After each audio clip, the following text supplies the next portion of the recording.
आपण पाहत आहात जत मराठी न्यूज। बस प्रवासात गुंगीचे औषध देऊन महिलांना लुटणारा साखळी गुन्हेगार जेरबंद। सातारा पोलिसांची धडाकेबाज कारवाई। 3.5 लाखांचा मुद्देमाल जप्त। बस प्रवास करणाऱ्या महिलांना लक्ष्य करत गुंगीकारक औषध देऊन लुटणाऱ्या धूर्त आरोपीला सातारा पोलिसांनी अखेर जेरबंद केलं आहे। या कारवाईमुळे प्रवाशांमध्ये दिलासा व्यक्त होतो आहे। 28 एप्रिल 2026 रोजी दुपारी 3:30 ते सायंकाळी 6 वाजण्याच्या सुमारास सातारा ते महाबळेश्वर एसटी बसमध्ये प्रवास करणाऱ्या एका महिलेला आरोपी सतीश रामभाऊ बोंढाडे उर्फ संदीप याने लोन मिळवून देण्याचे आमिष दाखवत ओळख निर्माण केली।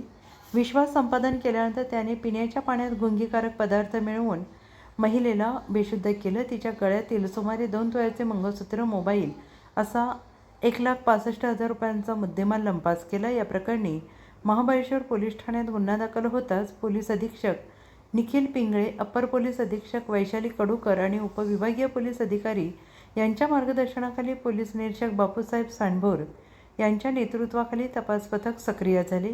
CCTV फुटेज आणि तांत्रिक तपासाच्या आधारे आरोपीचा ठावठिकाणा पुण्यातील खराडी परिसरात लागला। पोलिसांनी शिताफीने सापळा रचून आरोपीला ताब्यात घेतला असता त्याने गुन्ह्याची कबुली दिली। पोलिसांनी आरोपीकडून सुमारे 3,50,000 रुपयांचा मुद्देमाल जप्त केला असून त्याला न्यायालयात हजर केलं असता पोलीस कोठडी सुनावण्यात आली आहे। पुढील तपास सहाय्यक पोलीस निरीक्षक महारुद्र परजणे करत आहेत।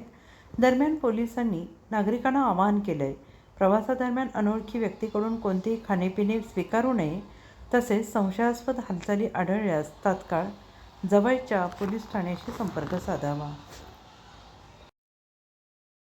जत मराठी न्यूज चॅनलला लाईक करा, शेअर करा आणि सबस्क्राईब करा।